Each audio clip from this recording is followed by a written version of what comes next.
পদ্মার মাঝ নদীতে প্রকাশ্যে ঘুরে বেড়াচ্ছে রাসেলস ভাইপার, আতঙ্ক এলাকাবাসী। দুপুরবেলায় কয়েকজন মিলে ঘুরতে বের হলে হঠাৎ দেখা মিলে রাসেল ভাইপারের। তৎক্ষণাৎ উপস্থিত লোকেরা স্ন্যাক্স রাইটারকে ফোন দেয় এবং বিস্তারিত টেক্সট রিপোর্ট সময় টিভি। এলাকা ছড়ায় গেছে, সবাই ভয়ে চলতেছে। এটা খুব খারাপ জিনিসটা, বুঝলি? মহিলারা সবাই ভয় পাইতেছে, আবার আমরা তো ভয় পাই না, এমন কোনো কথা না। একটা আতঙ্ক হচ্ছে এই দেশে।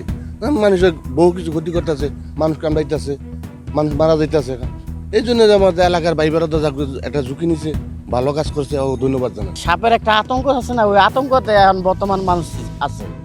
আমাদের দেশে অনেক ভয়ঙ্কর, রাতে ঘুমাতে অনেক ভয় লাগে, মশারি অনেক করে তারপর ঘুমাতে হয়, বা খাড়ে উঠি, ওই খাড়ে নিচে আছে কিনা পাউডার ফালাইতেও ভয় লাগে, অনেক আতঙ্কের ভিতরে আসি, ঘুমাতে পারি না। এবং ঘুমের চোখে সাপ দেখি, অনেকে মহিলা ফ্যামিলি আছে ঘুমের চোখে চিকুর দেওয়া ওঠে, অনেক আতঙ্কে, অনেক ভয় কাজ করে। নগদের কাছে সব গ্রাহকই প্রিয়, তাই তো সারা দেশে ক্যাশ আউট চার্জ সবচেয়ে কম। এটা খুবই অলস প্রকৃতির একটা সাপ, যে খুব দ্রুত চলাফেরাও করতে পারে না এবং দৌড়ে আসার কোনো প্রবণতা এর মধ্যে নেই। মূলত snake doesn't have any brain IQ. সাপেদের কোনো ব্রেন আইকিউ হয় না, ওরা যে আপনাকে শত্রু ভেবে দৌড়ে আসবে।